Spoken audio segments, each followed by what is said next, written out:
Hi to all, good morning and सभी को मेरी ओर से नमस्ते।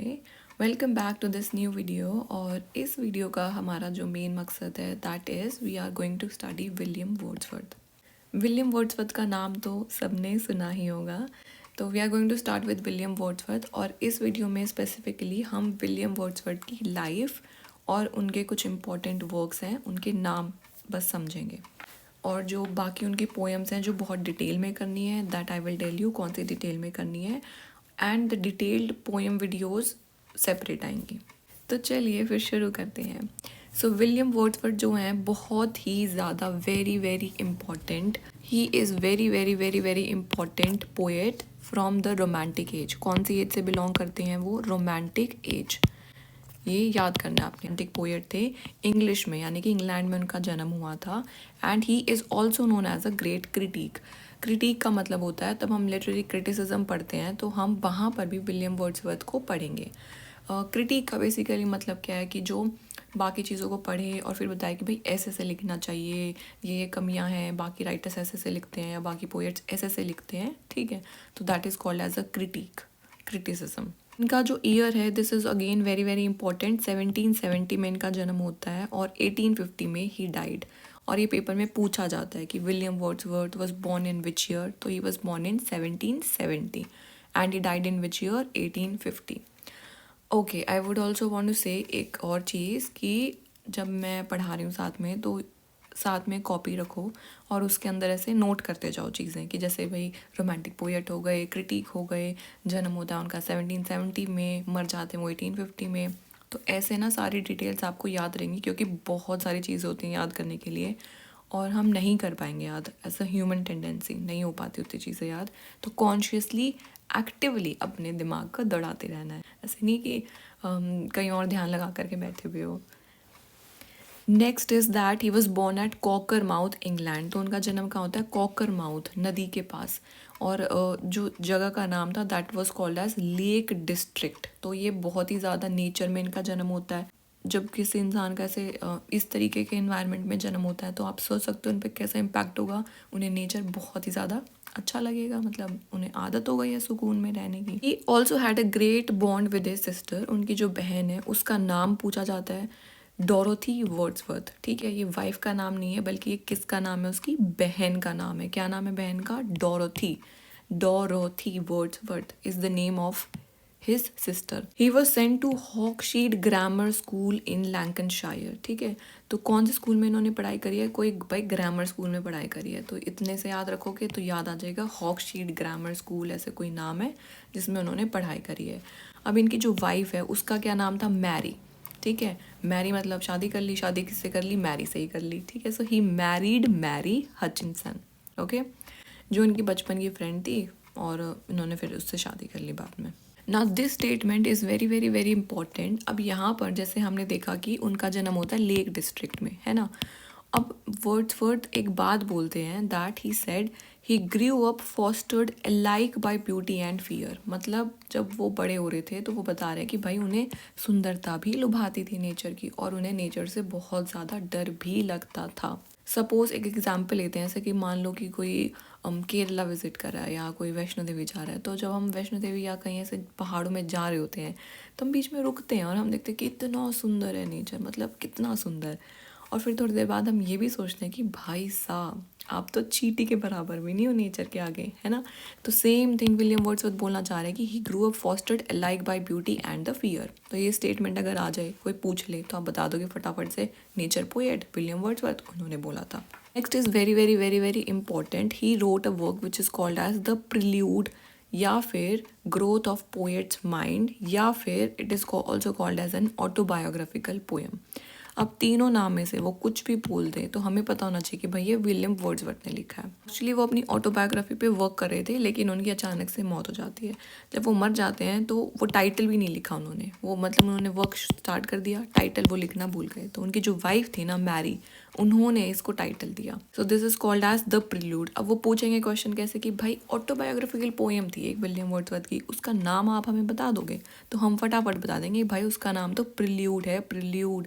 या फिर it talks about the growth of a poet's mind, कि किस तरीके से एक पोएट का जो दिमाग है वो काम करता है। He also became a poet laureate in the year 1843। Again very very very very important, पूछ लेते हैं कि भाई ऐसे which among the following poets are poet laureate, है ना, या फिर कौन से पोएट लॉरेट नहीं है, तो इतना पता होना चाहिए। ईयर भी याद हो जाएगा क्योंकि इसके इनसे पहले 1843 से पहले थे रॉबर्ट साउदी। जो रॉबर्ट साउदी हैं वो भी लेक पोएट हैं, तो 1843 से रॉबर्ट साउदी पहले, और 1843 में बनते हैं हमारे William Wordsworth till the year 1850।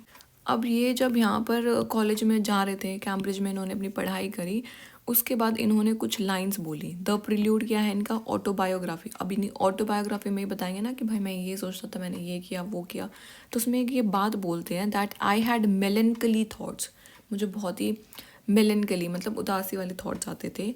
A strangeness mind, अलग सा मेरा दिमाग था। A feeling that I was not for that hour and not for that place, मतलब कि भाई इतना ज़्यादा कंपटीशन था इवन एट दैट टाइम। तो विलियम वर्ड्सवर्थ बोलते हैं कि भाई बहुत ज़्यादा कंपटीशन है, मेरे से नहीं हो पा रहा है। सिमिलरली आज भी और ये तो उस टाइम की बात है, अगर विलियम वर्ड्सवर्थ हमारे अभी इस टाइम में एग्जिस्ट कर रहे होते जहाँ पे 100 CGPA मतलब 100% आ रही है लोगों के IIT JEE में, भाई मतलब बच्चे बहुत मेहनत कर रहे हैं, बहुत ही ज़्यादा।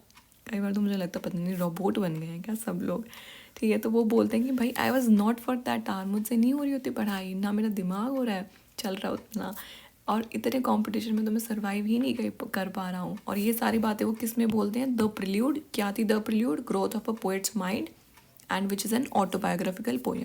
कैम्ब्रिज में पढ़े थे वो, और उससे पहले हमने देखा था हॉकशीड ग्रामर स्कूल में जाते थे। अब देखो उस टाइम पे जब when William Wordsworth was writing उस टाइम पे चल रहा था हमारा French revolution.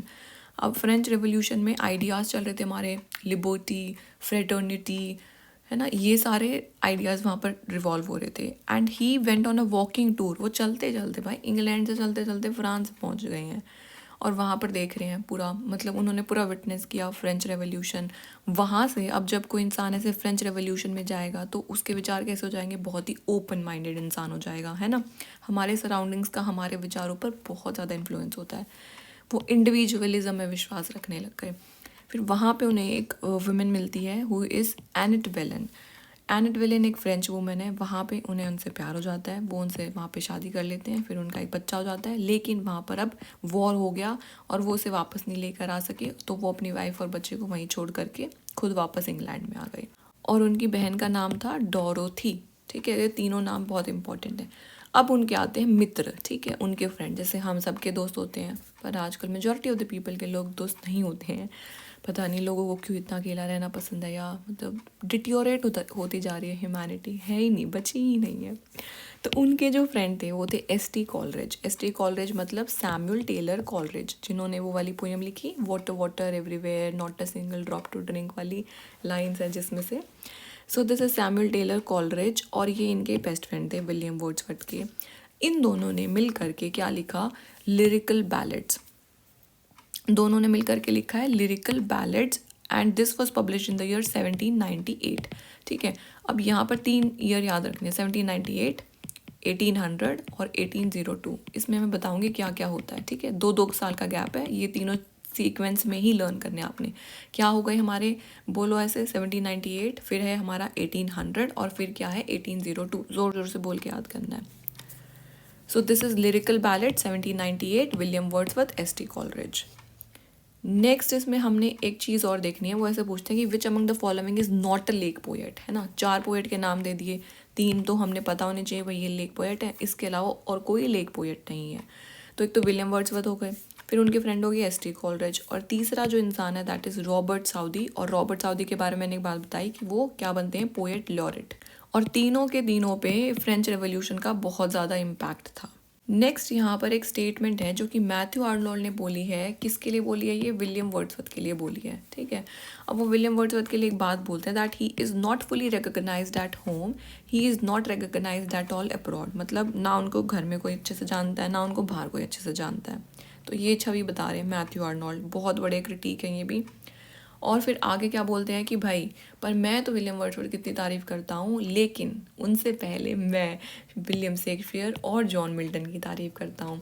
William Shakespeare renaissance में लिख रहे थे, एंड जॉन मिल्टन जिनका पैराडाइज लॉस्ट है, ठीक है। दोनों बड़े बड़े राइटर्स हो गए, बहुत ही ज़्यादा। तो मैथ्यू आर्नोल्ड बोलते हैं कि भाई विलियम वर्ड्सवर्थ मुझे आप पसंद तो हो लेकिन आप मेरी थर्ड प्रायोरिटी हो। तो ये स्टेटमेंट बोली मैथ्यू आर्नोल्ड ने और बोला कि ना तो आपको घर पे लोग जानते हैं ना आपको लोग अच्छे से बाहर जान पा रहे हैं। फिर आगे पीबी शैली भी हैं। पीबी शैली भी एक रोमांटिक पोएट थे एंड उन्होंने एक पोएम लिखी which is titled as to Wordsworth. ठीक है, और इसमें वो तारीफ़ करते हैं, विलियम वर्ड्सवर्थ की तारीफ़ कर रहे हैं। पोएम का क्या नाम है? To Wordsworth. अब एक और चीज़ है यहाँ पर, कंफ्यूज नहीं होना है। एक और पोएम लिखी जो कि लिखी एस.टी. कॉलरिज ने, जिसका टाइटल है टू विलियम वर्ड्सवर्थ। अब ये पोएम भी उन्होंने एस.टी. कॉलरिज ने प्रेज करने के लिए लिखी, तारीफ़ करने के लिए लिखी विलियम वर्ड्सवर्थ की। तो बस इसमें ऐसे याद रखो, देखो हिंट बना करके, S T. Coleridge, Samuel Taylor Coleridge, इतना बड़ा नाम। तो उन्होंने पोएम भी लिखी टू विलियम वर्ड्सवर्थ, उनका भी पूरा नाम ले लिया उन्होंने। लेकिन पीबी शैली, भाई छोटे से हैं ऐसे, शैली उन्हें ऐसे बोलते थे लोग। एस.टी. कॉलरिज पहले आए तो इसीलिए उन्होंने ऐसे पूरा अच्छा वाला टाइटल ले लिया, चूज़ कर लिया पहले ही। फिर पीबी शैली बाद में आए, उन्होंने सोचा कि अरे बाप रे बाप, एस.टी. कॉलरिज ने तो पहले ही ऐसा टाइटल चूज़ कर लिया, अब तो लोग कन्फ्यूज़ हो जाएंगे। तो उन्होंने पोएम का नाम रखा टू वर्ड्सवर्थ, ठीक है, बाय शैली। विलियम वर्ड्सवर्थ जी ने जो पहला वर्क लिखा था, it is titled as an evening and descriptive sketches. अब एक ऐसा इंसान जो नेचर में रह रहा है, तो ऐसा ही वर्क का नाम होगा इवनिंग, शाम में बैठे हैं भाई, मतलब ऐसे हिंट के तौर पे याद करवा रही हूँ मैं ये चीज़ें। डिस्क्रिप्टिव स्केचेस, ठीक है, बस इतना लर्न करना है, इवनिंग डिस्क्रिप्टिव स्केचेस, डन। फिर उन्होंने लिखी हैं एक्लिस्टिकल सोनेट्स, ठीक है। उसके बाद उन्होंने एक पोएम लिखी माइकल। पोएम का क्या नाम है? Michael, which is a pastoral poem. मतलब पेस्टोरल पोएम वो होती है जो कि शेफर्ड्स के बारे में हमें बताती है। शेफर्ड्स कौन होते हैं? चरवाहा होते हैं। तो पोएम चरवाहाओं के बारे में बता रही है। And this was also a part of the lyrical ballads. जो लिरिकल बैलेड्स है उसमें बहुत सारे पोएम्स हैं जो कि हम फर्दर डिस्कस करेंगे, उनके नाम कौन से हैं, पहली पोएम कौन सी है, आखिरी पोएम कौन सी है, ये सब। गहरी सांस लो एक बारी, है ना, एंड थोड़ा सा पानी भी पी लो। It's a break time, little break time in a long video. उसके बाद हम एक बार फिर से क्या करेंगे, पूरा रिवाइज करेंगे शुरू से, सिर्फ इम्पॉर्टेंट पॉइंट्स, ठीक है। और ये रिवीजन बहुत ज़रूरी होता है, ऐसे ही चीज़ें याद रहेंगी। सबसे पहले क्या देखा? Romantic poet. बोल बोल के याद करना आपने, बोल बोल करके। रोमांटिक पोएट देख लिए हमने। फिर हमने देखे कि भाई वो क्रिटिक भी हो गई हैं। फिर हमने देखा 1770 में उनका जन्म होता है, 1850 में उनकी डेथ हो जाती है। फिर हम देखते हैं कि भाई वो लेक डिस्ट्रिक्ट में उनका जन्म होता है। उनकी बहन का क्या नाम था? डोरोथी नाम था। फिर वो जाते हैं ग्रामर स्कूल में। फिर ही मैरिड मैरी। फिर वो बोलते हैं कि भाई मुझे नेचर फियर भी देता है, ब्यूटी भी देता है, दोनों मुझे नेचर से मिलते हैं। Then he wrote the prelude और growth of a poet's mind and autobiographical poem, जिसका टाइटल उनकी वाइफ ने दिया था। पोएट लॉरेट बन जाते हैं इन द ईयर 1843। 1843 में कौन थे हमारे? रॉबर्ट साउदी थे। फिर उन्होंने बोला कि I was not for that hour and not for that place, मतलब उनसे नहीं पढ़ाई हो रही उतनी, नहीं कॉम्पिटिशन हो रहा। फिर वो घूमते घूमते टहलते टहलते फ्रांस में पहुंच गए। फ्रांस में पहुंचने के बाद उनके आइडियाज़ रेवोल्यूशनरी हो गए, इंडिविजुअलिज्म आ गया। वहाँ पर उन्होंने दूसरी शादी भी कर ली एनेट वैलन से, जो कि एक फ्रेंच वुमन थी, पर वो उन्हें वहीं पर छोड़ करके वापस आ गई इंग्लैंड। फिर उनके एक जो दोस्त हैं एस.टी. कॉलरिज, बैठे बैठे उन्होंने बोला कि चलो विलियम वर्ड्सवर्थ कुछ काम कर लेते हैं। तो दोनों ने साथ मिल करके लिरिकल बैलेड्स लिखा, जिसमें कि बहुत सारी पोएम्स हैं, और this was publish in the year 1798, ठीक है। और इस वर्क को हम मैनिफेस्टो ऑफ रोमांटिक एज भी बोल देते हैं। क्या बोलते हैं हम इसको? मैनिफेस्टो। फाउंडेशनल वर्क है ये रोमांटिक एज का। उसके बाद हमने 3 लेक पोएट्स देखे, जिसमें से विलियम वर्ड्सवर्थ है, एस.टी. कॉलरिज है, and one is Robert Southey. फिर मैथ्यू आर्नोल्ड ने बोला कि भाई William Wordsworth, you are my third priority after Shakespeare and Milton, and also you are not fully recognised at home and neither at abroad. फिर P B Shelley आते हैं, उन्होंने poem लिख दी टू वर्ड्सवर्थ। और वहीं पर एस.टी. कॉलरिज ने भी एक पोएम लिखी, that is titled as to William Wordsworth, ठीक है। 2 पोएम्स हो गई, हमने देख लिया। पहला वर्क उन्होंने लिखा an evening and descriptive sketches, and उसके बाद इन्होंने एक लिखी poem that is called as Michael, जो कि एक पेस्टोरल पोएम है, शेफर्ड्स के बारे में हमें बताती है। एक गहरी सांस to release all the pressure and all the facts that you have remembered, recalled. और इसे बार बार रिवाइज करना है, क्योंकि तभी फ़ायदा है, नहीं तो फिर से भूल जाओगे चीज़ों को। नाउ नेक्स्ट में we are going to cover the works, लेकिन इसमें मैं डिटेल में नहीं करवाऊंगी, ऑलरेडी वीडियो बहुत लंबी हो चुकी है, so part 2 is going to come. तो सबसे पहले इसमें हमने देखो वर्क क्या क्या देखना है। लिरिकल बैलेड्स देख लेंगे, जो कि वर्ड्सवर्थ और कॉलरिज ने दोनों ने मिल करके लिखे हैं, ठीक है। डिटेल में करना है हमने इसे। फिर उन्होंने एक पोएम लिखी वी आर सेवन, उसके बाद उन्होंने एक बुक लिखी द इडियट बॉय, ये भी थोड़ा थोड़ा मैं बाद में बताऊंगी इसके बारे में। We are seven, idiot boy, सिर्फ नाम याद करो इसमें। द फ्रेंच रेवोल्यूशन, अब उन पे फ्रेंच का बहुत ज़्यादा इम्पैक्ट था तो उन्होंने एक पोएम लिखी French revolution. Then he wrote a poem which is called as daffodils, बहुत ज़्यादा इंपॉर्टेंट पोएम है डेफोडिल्स और बहुत डिटेल में करनी है line to line. Next poem उन्होंने लिखी है the world is too much with us, again very very important, पूरी सिलेबस में भी पढ़ाई जाती है, स्कूल कॉलेजेस हर जगह पढ़ाई जाती है। नेक्स्ट जो पोएम है द सॉलिटरी रीपर, जिसमें कि एक औरत है वो रीपर का काम कर रही होती है एक फील्ड में, ये भी स्कूल में पढ़ाई जाती है, वेरी वेरी इंपॉर्टेंट, बैलेड की फॉर्म में है। माई हार्ट लीप्स अप, ये भी एक पोएम है, composed upon Westminster bridge September 3, 1802, इसमें वो लंदन के बारे में बताते हैं। नेक्स्ट जो पोएम है दैट इज़ लंदन 1802, टिंटरनैबे हो गई, जो कि हमने बहुत डिटेल में करनी है और यूपी वाले एग्जाम में तो टिंटरनैबे डिटेल में ही करनी है। नेक्स्ट यहाँ पर हमने देखो फिर से हम एक बार देख लेते हैं द डेफोडिल्स, जिसका क्या टाइटल है I wandered lonely as a cloud, बहुत इंपॉर्टेंट डिटेल में। ऑड, इंटीमेशन ऑफ इमोर्टैलिटी, बहुत इंपॉर्टेंट डिटेल में।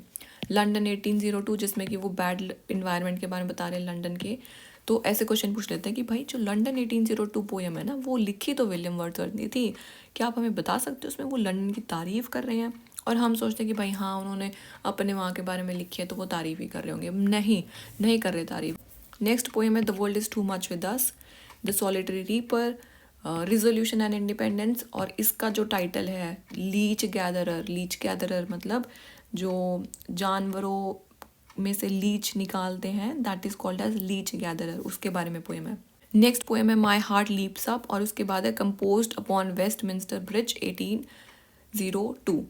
इस वाली पोएम में उन्होंने लंदन को ब्यूटीफाई करके बताया है, लेकिन लंदन 1802 में वो अच्छी बातें नहीं बता रहे, तो दोनों में डिफरेंस याद होना चाहिए, पता होना चाहिए।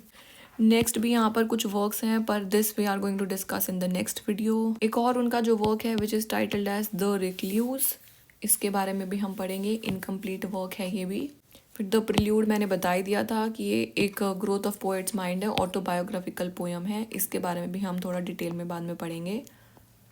फिर उन्होंने 5 और पोएम्स लिखी थी which is titled as Lucy poems. Tintern Abbey तो बिल्कुल आपने डिटेल में करनी है। So that's all for today's video, क्योंकि वीडियो ऑलरेडी बहुत बड़ी हो चुकी है and we definitely need a part 2 video, क्योंकि विलियम वर्ड्सवर्थ को हमने बहुत बहुत बहुत ज़्यादा डिटेल में करना होता है, ठीक है। So all the best for each and every exam that you are preparing for, है ना। कोई नेट की प्रिपरेशन कर रहा है, कोई सेट की प्रिपरेशन कर रहा है, कोई यूपीएपी की प्रिपरेशन कर रहा है, या कुछ भी है, तो विलियम वर्ड्सवर्थ को आपने पढ़ना ही पढ़ना है and you can not ignore his importance. And also keep doing exercise and stay happy, खुश रहो, हंसी हंसी पढ़ो, मज़ा आएगा। And do take care of your self, good bye to all and see you in the next video.